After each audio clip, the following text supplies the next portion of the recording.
ہی رہی ہے، اور غیبت کرنا ایسا ہی ہے جیسے اپنے بھائی کا، مسلمان بھائی کا گوشت کھانا ہے۔ یہ ان کی غیبت والی وہ جو ہے نا وہ باہر نکلا ہے، یہی ان کا تھا سامنے سے۔ اب نبی پاک صلی اللہ علیہ وسلم نے تو وہ باہر نکال دی بوٹیاں، وہ خون باہر نکل گیا، لیکن ہم کہاں سے نکالیں گے؟ تو ہمیں تو بچنا ہوگا ان چیزوں سے۔ ہم نے روزہ رکھا ہے تو روزے کو مکمل کرنا ہوگا صحیح طریقے سے، ورنہ روزہ رکھنے کا فائدہ ہی کیا؟ یارو اللہ کی نعمتیں کھا کھا کر انسان 11 مہینے اللہ کی نعمتیں کھائیں اور ایک مہینہ بھی اللہ کی رضا کے لیے نہ صبر شکر کر سکے، وہ کیسا روزہ ہے کہ ایک مہینہ بھی خدا کو کل قیامت کے دن جس وقت اللہ جل جلالہ انسان سے ذرے ذرے کا حساب لے گا تو وہ پوچھے گا نا کہ ہر سال کا حساب دے مجھے، سال میں 12 مہینے میں نے بنائے تھے، 11 تجھے دیے تھے، ایک میں نے مانگا تھا، بتا وہ ایک تم نے مجھے دیا تھا؟ تو کہتا تھا اللہ میں تیرے ساتھ بڑا پیار کرتا ہوں، میں تیرے ساتھ بڑی محبت کرتا ہوں، آج بھی مجھے سے مانگ رہا ہے، مجھے ہی کہتا ہے کہ اللہ رحم کر۔ میں نے جب کہا تھا اس وقت کہاں تھا تو؟ جب میں تجھے کہہ رہا تھا کہ 11 مہینے تیرے ایک مہینہ میرا، تو مجھے تو ایک مہینہ نہیں دے سکا۔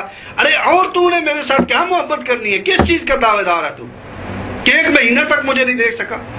میں نے 11 مہینے تیری ہر بات مانی، تو نے مجھے مانا نہ مانا، تو نے میرے احکام کو مانا نہ مانا، تو نے میری ذات کو مانا نہ مانا، میں نے اس سے نہیں دیکھا ہے کہ تو مجھے مانتا ہے نہیں مانتا، میرے احکام مانتا نہیں مانتا۔ 11 مہینے تو میرے احکام کو توڑتا رہا، اس کی دھجیاں اڑاتا رہا، لیکن بتا میں نے اپنی نعمتوں میں کبھی ایک دن بھی کمی کی ہے؟ میں نے تو اپنی نعمتوں میں کمی نہیں کی، میں نے تو اپنا ہاتھ نہیں کھینچا، پھر تو کیسا انسان ہے؟ 11 مہینے تیری ہر خواہش کو میں پورا کروں، ایک مہینہ میں نے تجھ سے مانگا ہے، میری خواہش کے اوپر تو ایک مہینہ بھی مجھے نہیں دے سکا۔ ماشاءاللہ حضرت تشریف لائے ہیں، السلام علیکم۔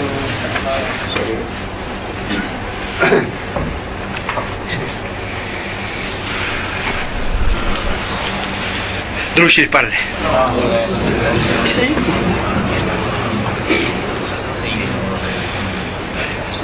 11 مہینے کا 11 مہینے میں نے تیری بات مانی، تو نے میرے احکام کی دھجیاں اڑا کر رکھی،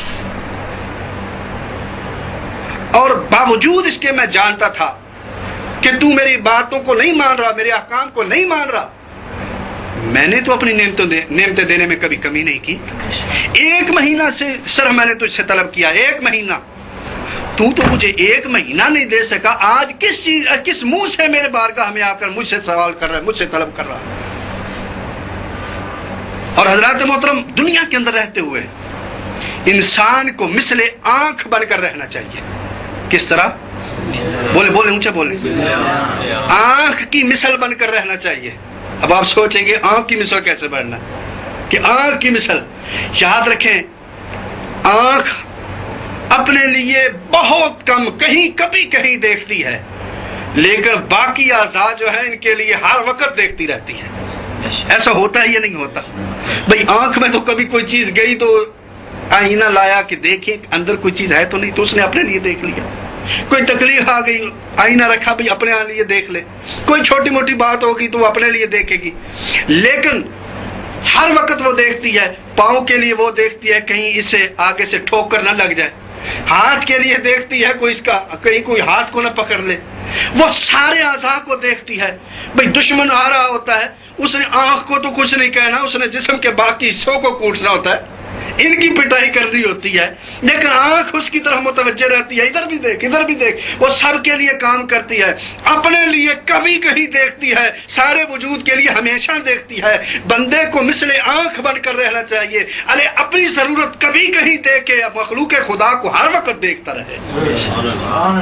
کمال تو اس بات میں ہے نا، یہ کیا ہوا کہ انسان اپنے ہی لیے ہر وقت سوچتا رہے، اپنی ذات کے لیے سوچتا رہے، جہاں بیٹھا یا غیبت، حسد، بغض، کینہ، دوسرے کے اوپر کیچڑ اچھالنا، یہ ساری باتیں آ جائیں، کبھی اپنے اندر جھانک کر بھی نہ دیکھا میں خود کیا ہوں، میری حیثیت ہی کیا ہے۔ حضرات محترم، اس لیے اگر رمضان کے اندر بھی ہم اسی حال میں رہیں گے، وہ روزہ کیا روزہ ہوا؟ ہاتھ اسی طرح جرم کرتے رہے، پاؤں اسی طرح جرم کرتے رہے، آنکھ اسی طرح جرم کرتی رہی، کان اسی طرح جرم کرتے رہے، دماغ اسی طرح جرم کرتا رہا، عقل اسی طرح جرم کرتی رہی، سارے اعضاء اسی طرح جرم کرتے رہے، بس پیٹ کو ایک لگا لیا، روزے کا کفل لگا لیا ہے، تو نے نہ کچھ کھانا ہے نہ پینا ہے، تیرے لیے روزہ ہے، باقی سب کو چھوٹ ہے، تو ایسا روزہ کیا روزہ ہوا؟ ارے ایسے روزے کے لیے میں جیسے پہلے بتا چکا ہوں، اللہ کے محبوب نے فرما دیا ہے، اس سے سوائے بھوک اور پیاس کے کچھ نہیں ملے گا۔ ہاں، جو شخص روزہ رکھتا ہے، جس کے ہاتھ کا بھی روزہ ہوتا ہے، جس کے کان کا بھی روزہ ہوتا ہے، جس کی آنکھوں کا بھی روزہ ہوتا ہے، جس کے پاؤں کا بھی روزہ ہوتا ہے، جس کی عقل کا بھی روزہ ہوتا ہے، جس کے دل کا بھی روزہ ہوتا ہے، جس کے دماغ کا بھی روزہ ہوتا ہے، جس کے بال کا روزہ ہوتا ہے، اس کی حالت یہ ہوتی ہے جب افطاری کا وقت آتا ہے، اس وقت جب وہ اللہ کی بارگاہ میں آرزو کرنے کے لیے، ارے اس کے ہاتھ بعد میں اٹھتے ہیں، اس کا سوال بعد میں ہوتا ہے، خدائے ذوالجلال اسے پہلے پورا فرما دیتا ہے، اس کی دعا قبول کرتا ہے۔ یہ وہ شخص ہوتا ہے کہ جس کے لیے سمندر کی مچھلیاں، دریاؤں کی مچھلیاں، زمین کے ذرات اس کے لیے دعائے مغفرت کر رہے ہوتے ہیں۔ اے اللہ، اس نے روزہ رکھا، نہ صرف روزہ رکھا ہے بلکہ روزے رکھنے کا حق ادا کر دیا ہے۔ اے اللہ، اگر اس نے محض تیری رضا کے لیے روزہ رکھا ہے تو میرے اللہ، ہم بھی تیری بارگاہ میں التجا کرتے ہیں، تو بھی اسے اپنی رضا عطا فرما دے۔ سبحان اللہ۔ پھر اللہ اس سے اپنی رضا دے دیتا ہے، اللہ اس سے راضی ہو جاتا ہے۔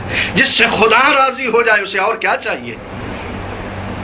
خدا راضی ہو جائے، وہ بیٹے کے اوپر باپ راضی ہو جائے تو اسے کچھ نہ کچھ مل ہی جاتا ہے۔ ملتا ہے یا نہیں ملتا؟ حالانکہ بیٹے باقی بھی اسی کے ہوتے ہیں، پر وہ پھر بھی کوشش کرتا ہے یہ میری بات ماننے والا ہے، اس سے کہیں کسی نہ کسی ذریعے سے کچھ نہ کچھ اسے دینا ہی ہے، اس کے اوپر زیادہ رحم کرنا ہے، اس سے زیادہ محبت۔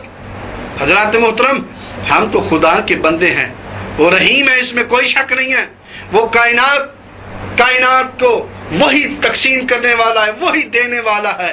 اب یہاں سوال اٹھے گا، جب وہی دینے والا ہے، نہیں مانتے ان کو بھی دیتا ہے، مانتے ہیں ان کو بھی دیتا ہے، دیتا تو وہ ہے، ہم بھی اسی کے بندے ہیں، تو جب ہم بندے اسی کے ہیں، نہ مانیں گے نہ روزہ رکھیں گے، پھر بھی وہ رزق تو دے گا۔ دینے والے یہ تو ہو نہیں سکتا کہ اس نے مقرر کیا ہوا ہے، وہ مقرر کیا ہوا مل جانا ہے۔ حضرات محترم، نہیں، قرآن کچھ اور بھی کہتا ہے، قرآن یہ بھی تو کہتا ہے نا کہ جو بندہ اللہ کی نعمتوں کا شکر ادا کرتا ہے، لَإِن شَكَرْتُمْ لَأَزِيدَنَّكُمْ، اللہ فرماتا ہے شکر تم ادا کرتا جا، میں تیری نعمتوں میں اور اضافہ کرتا جاؤں گا۔ یہ کیسے ہو سکتا ہے کہ اللہ سب کو برابر دے گا؟ برابر نہیں ہے، ہر ایک کا فرق ہوتا جائے گا۔ جتنا اس کی بارگاہ میں التجائیں کریں گے، آرزویں کریں گے، اس کے آگے گر گرائیں گے، اس کے احکام کی پابندی کریں گے، اس کے حکم کی اتباع کریں گے۔ اب نبی رحمت صلی اللہ علیہ وسلم سے یا اللہ جل جلالہ سے محبت کا جو انداز ہے وہ یہ ہرگز نہیں ہے کہ کریں اپنی مرضی اور محبت مصطفیٰ کے دعوے کریں، یہ جھوٹا دعویٰ ہے، یہ باطل ہے، اس کا کوئی فائدہ نہیں ہے۔ حقیقی محبت کا دعویٰ یہ ہے کہ انسان اپنی ذات کو ان کے حکم کے آگے ختم کر دے، ان کی مرضی کے آگے اپنی مرضی ہی ختم کر دے، فنا کر دے اپنی ذات کو۔ یہ جب حالت ہوتی ہے اس انسان کی محبت حقیقی ہوتی ہے۔ نبی رحمت صلی اللہ علیہ وسلم کے سامنے حضرت عمر آتے ہیں، عرض کرتے ہیں یا رسول اللہ، سب سے بڑھ کر آپ سے محبت کرتا ہوں سوائے اپنی جان کے۔ تو فرمایا عمر تم ابھی بھی وہ ایمان کامل والا تو نہیں ہے نا؟ پھر عرض کرتے ہیں یا رسول اللہ میں اپنی جان سے بھی بڑھ کر آپ سے محبت کرتا ہوں۔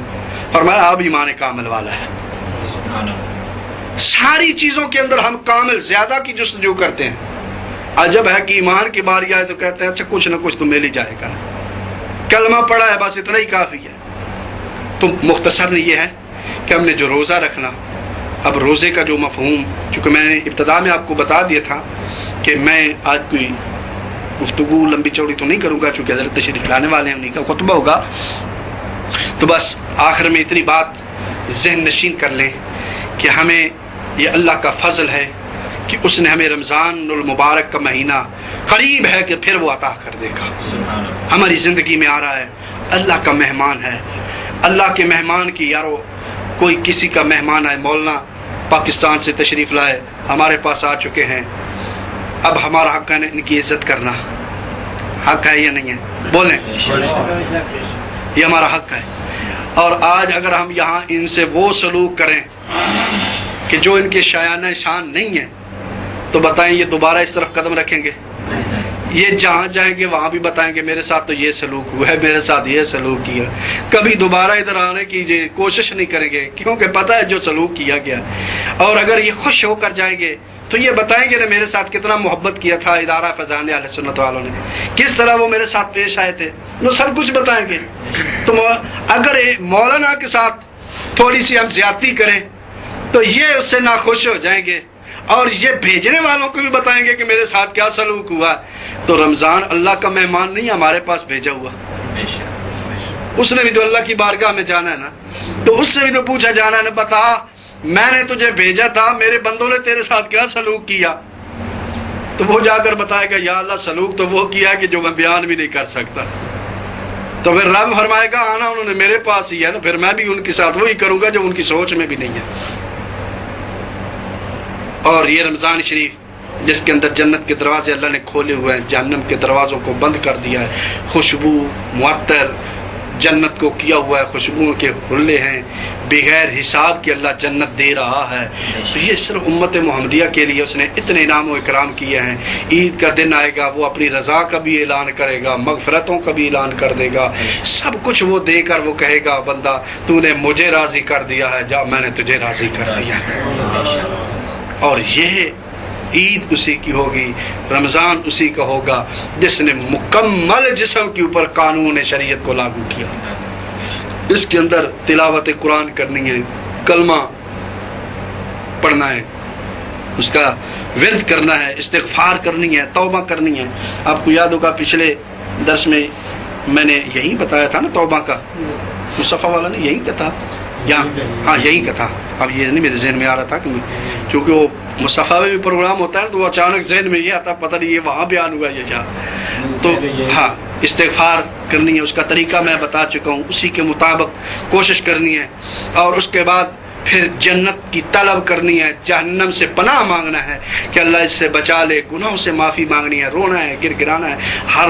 ہر روز افطاری کے وقت 10 لاکھ آدمی اللہ تعالیٰ جہنم سے آزاد کر رہا ہوتا ہے۔ اور شب قدر کی رات تو اللہ تعالیٰ جتنے پیچھے ہوتے ہیں نا ان سب کے برابر ایک رات میں جہنم سے آزاد کر دیتا ہے۔ پھر عید والے دن کا تو پھر کیا ہی کہنا۔ تو یہ سب اللہ تعالیٰ فرماتا ہے۔ اللہ تعالیٰ میری اور آپ سب کی حاضری کو قبول فرمائے۔ اور انشاءاللہ اب حضرت علامہ مولانا محمد سلیم چشتی صاحب جو ڈیرہ غازی خان جام پور سے تشریف لائے ہوئے ہیں، ہمارے معزز مہمان ہیں، ان سے گزارش ہے کہ وہ اپنے مواضع حسنہ سے ہم سب کے دلوں کو منور فرمائیں۔